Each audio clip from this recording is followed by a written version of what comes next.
Hello, welcome to CSC7013, Advanced Math for Computer Scientists. This is Brady Chen.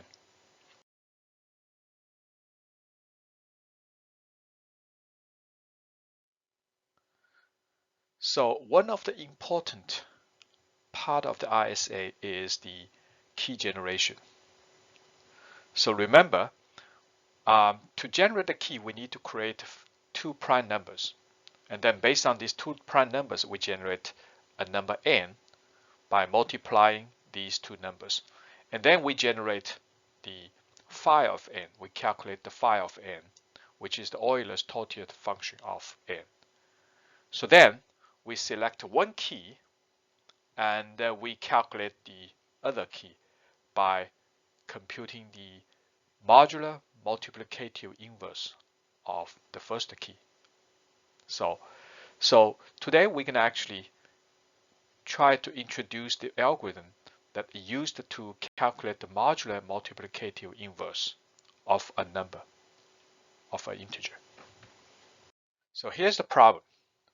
Given two integers a and m, so we need to find a modular multiplicative inverse.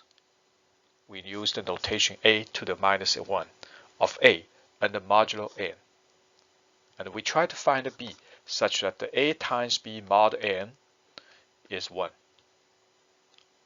Okay, so this is very important because in the ISA key generation, we normally select one key, which is the first one, a, and then the other key is the multiplicative inverse of a modular n.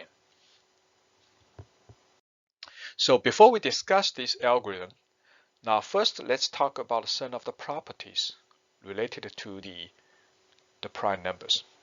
Now, suppose a and b or a and m are relatively prime. Then we know that there are two numbers. There exist two numbers x and y such that the a times x plus m times y equals 1. Now this is the factor. This is always true. Now we don't prove it, but let's assume this is the factor. Okay. So based on this, we can easily find out the multiplicative inverse of a modulo m. Now if we, for a and m, if we can find two numbers x and y such that the a times x plus m times y equals 1, then we solve the problem. We actually find the multiplicative inverse of a modulo m. And how can we do this? Now, once we find the x and y, then we can actually apply the modular operation on both sides. Let's say this is the left side. We apply modular operation mod n. On the right side, 1 mod m. So we apply mod m on both sides. Okay. So now let's take a look at this. On the right side, 1 mod n is 1. No question, because if we divide 1 by m, then the quotient is 0 and the remainder is 1. So it is 1. Now on the right side, so we can take a look at each of the terms in this right side. Now the first one is a times x, okay? And the second term is m times y. Now remember, m times y is a multiple of m, so m times y mod n, what is this? It's 0, right? Because when m times y divided by m, then you got a quotient of y and you got remainder 0. So it is 0. So the second term going to disappear when you do the modular operation. So that's the reason why this statement eventually becomes this. Now what does this say? A times x mod n equals 1. So what does that mean? So that means x is the multiplicative inverse of a mod n. So we find out the multiplicative inverse of a. So if we can write, this statement, a times x plus m times y equals 1, then x is actually the multiplicative inverse of A mod M. So based on this, we can calculate the multiplicative inverse of A mod M very easily. Let's actually take a look at two examples. So let's take a look at the first example. So let's find the multiplicative inverse A to the minus 1 mod N when A is 17 and M is 60. So basically, we try to find, the multiplicative inverse of A, which is 17 mod 60. And what is this? Okay. Now, in order to make sure that the multiplicative inverse of 17 mod 60 exists, you have to make sure that the A and the M are relatively prime. And this is the case. You can check it very easily, right? So I'm not going to check this. So 17 and the 60, they are relatively prime. So in order to do this, here's the process.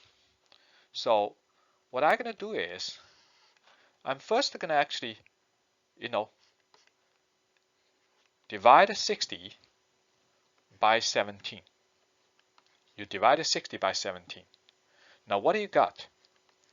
So you will find out 60 divided by 17, you will get the quotient 3 and the remainder 9. I'm not going to do this. You can double check it. Okay. So then once you got this, so you got 17 and the remainder 9. So now the next step is divide 17 by 9. 17 divided by 9, what's the quotient? The quotient is 1. What's the remainder? Remainder is 8. So now you got 9 and 8. 9 is the value and the remainder is 8. Now you divide 9 by 8. Okay. So what is the result? I got a quotient 1 and remainder 1. Now once you got the remainder 1, then you know that I actually find the multiplicative inverse of 17 mod 60. Now how can I actually prove this? So here's what I'm going to do. I'm actually going to do this in the reverse order. So first look at this statement. 9 equals 1 times 8 plus 1, right? So now this is the remainder 1. So what I can do is I can rewrite this statement as a 1 equals 9 minus, so I move this 1 to the other side, right? So 9 minus 1 times 8. Or I can write as 9 plus minus 1 times 8. What about this? So this is basically the same, but I just move one item to the left. And I switched order, so I put the 1 on the left. Okay, now we got this term. So I'm actually going to move, just move it further. So what is 8? 8 is the remainder when you divide 17 by 9, right? So I can actually apply the second statement. So now I have 9 plus minus 1 times 8. And I replace 8 by 17 minus, I move this to the left, right? 17 minus 1 times 9, or I can say 17 plus 1 times 9. So I replaced 8 with this number based on the second equality, right?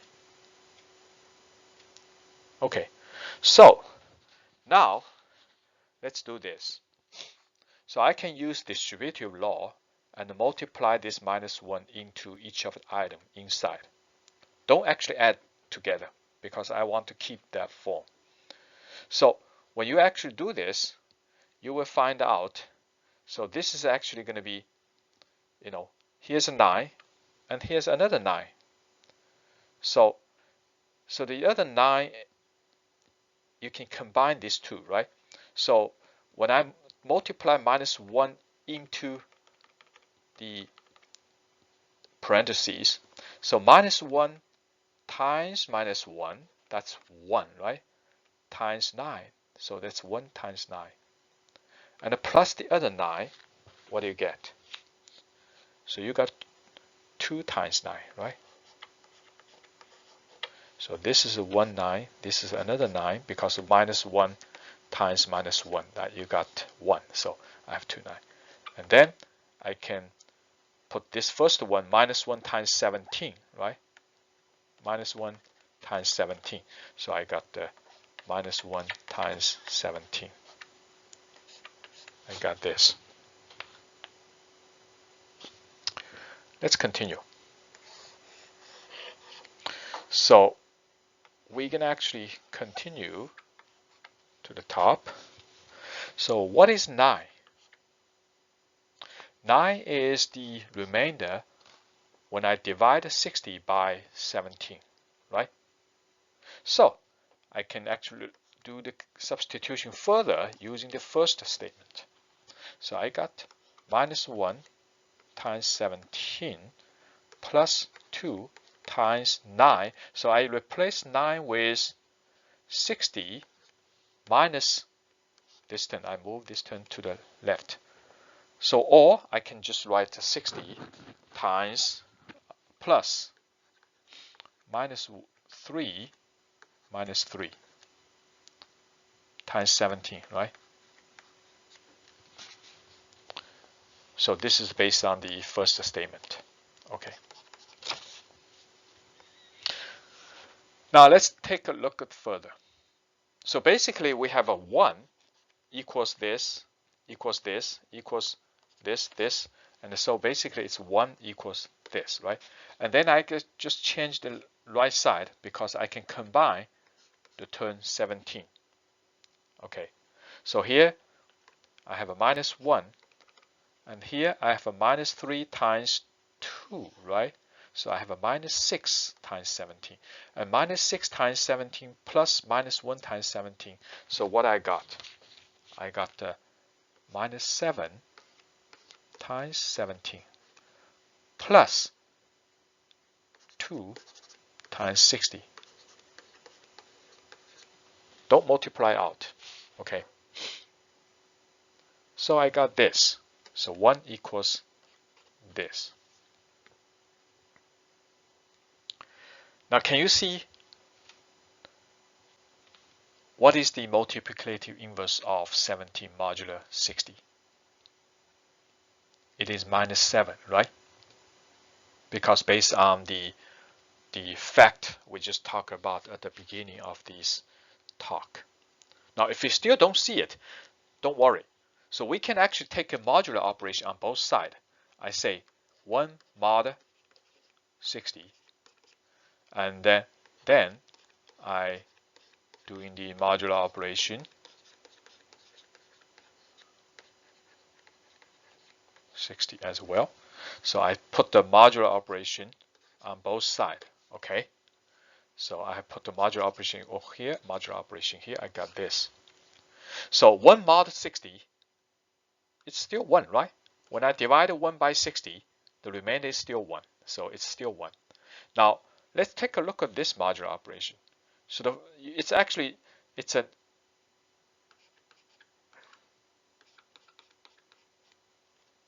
so that's the modular of this. And what's the mod operation of the second term? So 2 times 60 mod 60. What is this? It's 0, right? Because when 2 times 60 divided by 60, I got a quotient of 2 and the remainder 0. So it is 0. So the second term actually disappears after the mod 60. So what I get is -7 times 17 mod 60. So actually, so I can prove that, yes, so 17 minus 17 times 7 minus 7 times 17 mod 60 is 1. So 17 is -7 is the multiplicative inverse.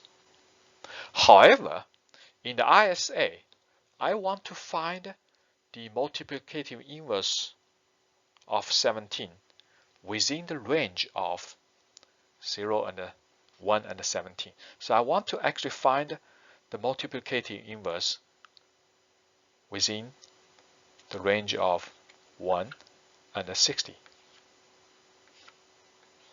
Okay. So how to do this? It's pretty simple. Since 17, minus 7 is a multiplicative inverse of 17 modulo 60.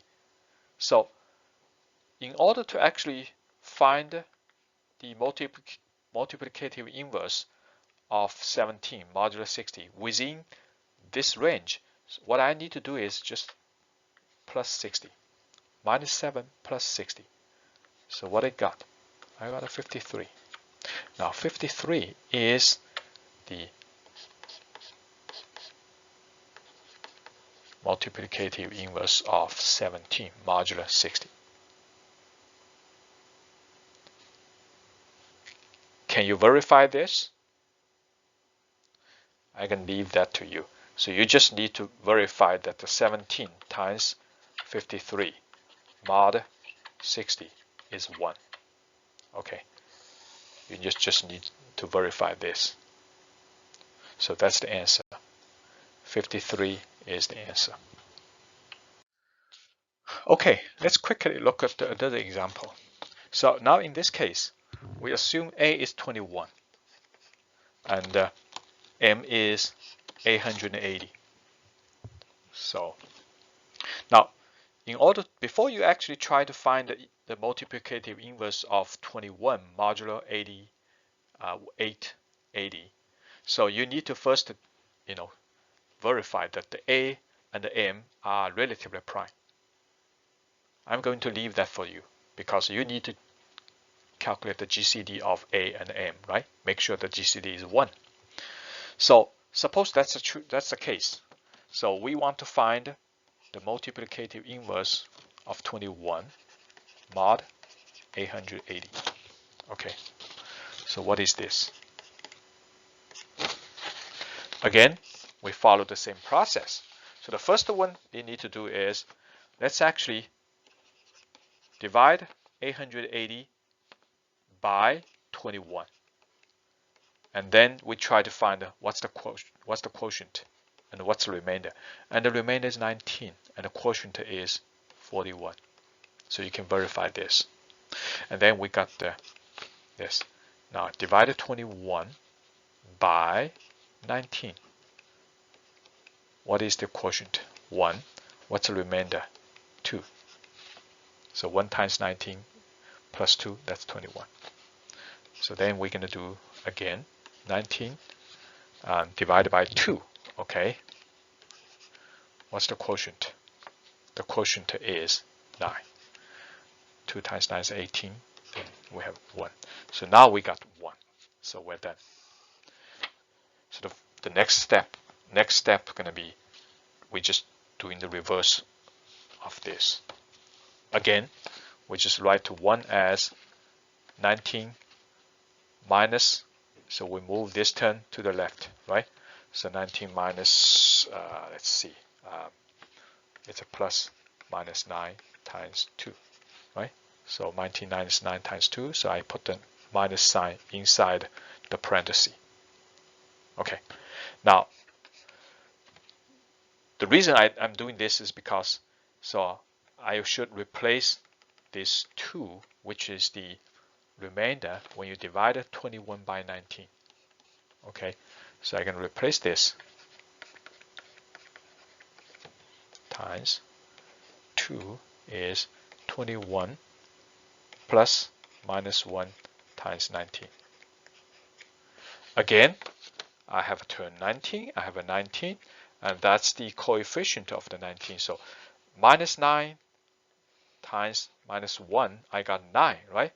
So now I have a 9 times 19 plus 19. So I got a 10 times 19, right? So I'm going to move this 10 times 19 over here. So And then what's the other term? Minus 9 times 21. Right? The reason I write this is because I am going to replace 19, which is the remainder when you divide 880 by 21, right? So let's go up. Okay, so we have a 1 equals minus 9 times 21 plus 10 times 19. I replace 19 with the first statement, so which is 880 plus minus 41 times 21, right? So I move this 41 times 21 to the left side, and so I put the plus minus 14. I put the minus sign in before the 14 and put it in the inside the parentheses. So again, we got 21 and a 21 here. Okay, so let's do this. So I'm going to put the 10 times 800, 10 times 880 here, and the first I'm going to put the 21 times, what is this? It's a minus 9. It's a 10 times the minus 41, right? So it's a minus 410, right? Right?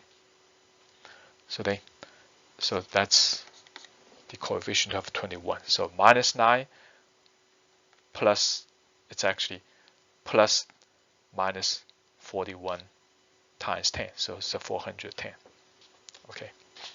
So which is minus 419 times 21 plus 10 times 81.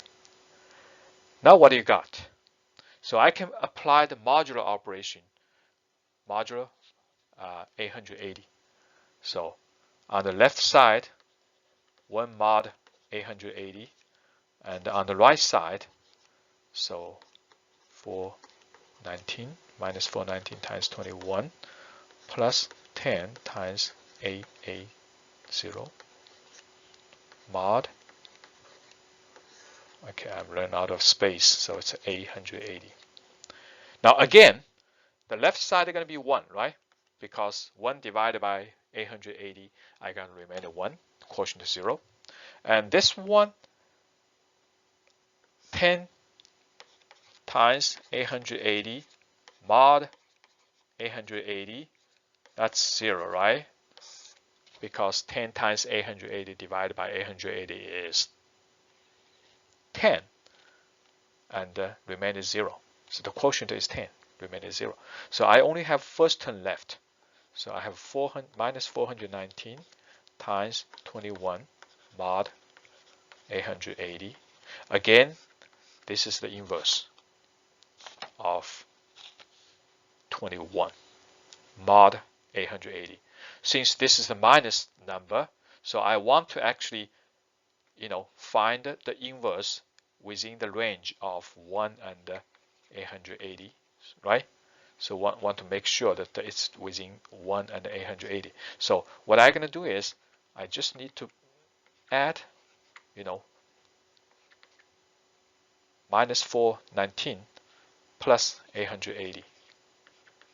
So what is this? I got a 461.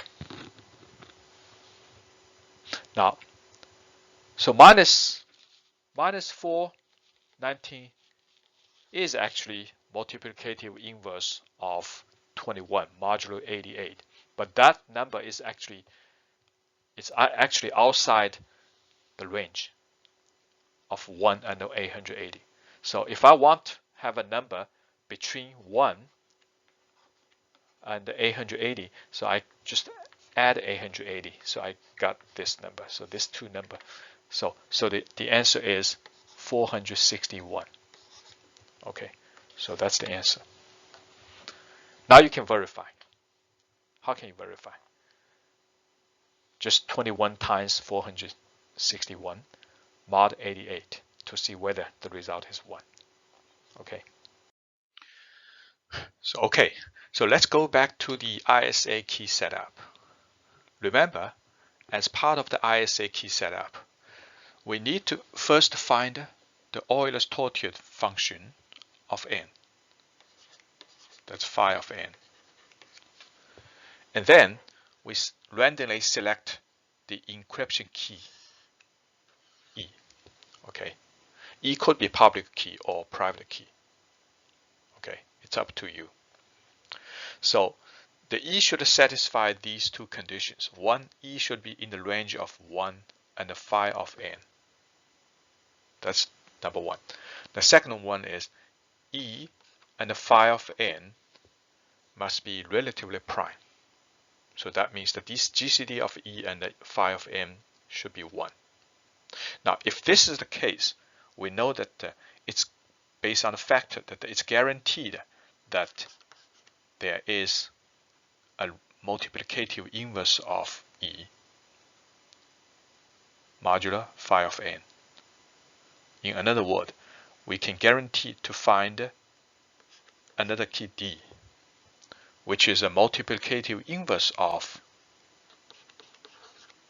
E modular phi of n. Okay, so to find the D, we can use the approach we just did in the previous slides. And this approach is also called extended Euclidean algorithm.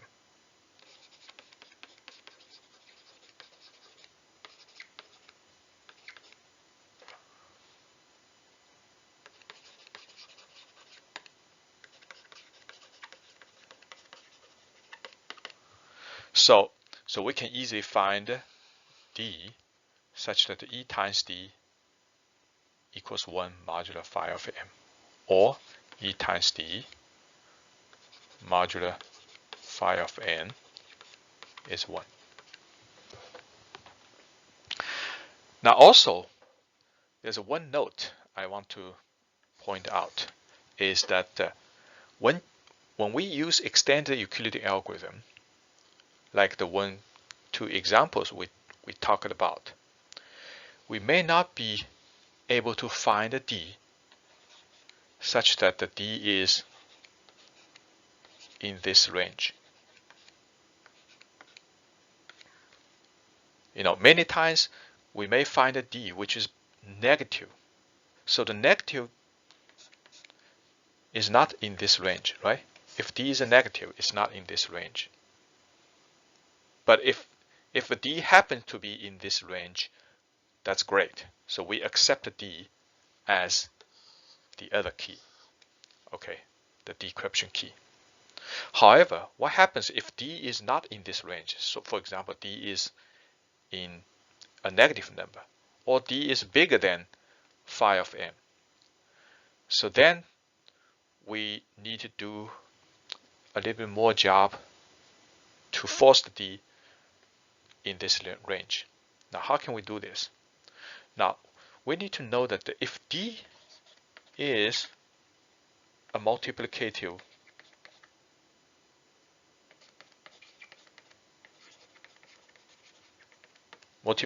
inverse of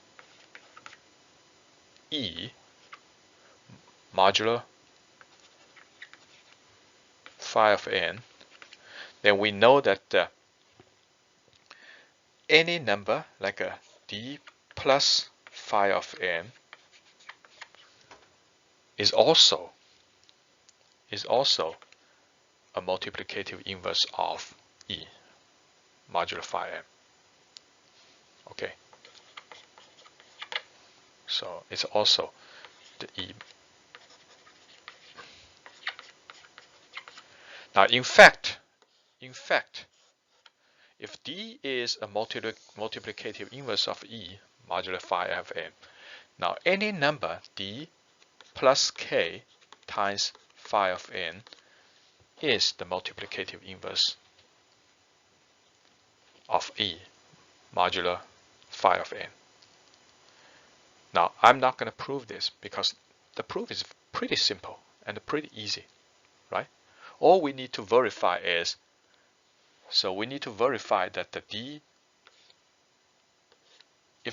if D times E, equals 1 modular phi of m, then we need to prove that D plus k times phi of m times E is also equals 1, right? Which is pretty easy to prove. Now, if that's the case, it's so easy to, find a multiplicative inverse of E modular phi of m within that range, right? For example, in the previous case, if D is negative number, so for example, if D is a negative number, then like a minus, so I think the previous case is that we find D, which is minus 419, right? And M is 880. Now, so D is not in the range of 1 and M, right? Now, how can we find a multiplicative inverse of the number which is actually in that range? It's pretty simple. So we can actually simply just, add the number by 880, right? Because that's the, that's actually D plus M. So D plus M is also a multiplicative inverse. Okay, now, so when we add these two numbers, we got what is the value we can get? It's a 461, and the 461 is between 1 and 880. So then we accept this as the other key. Now, if M is 880, and we assume that's the phi of n. So in that case, so if we actually use the extended Euclidean algorithm and we find the multiplicative inverse modulo phi of m, which is outside the range, we can either, plus the phi of n or minus the phi of m. So we can easily, shift the value into this range. That's important.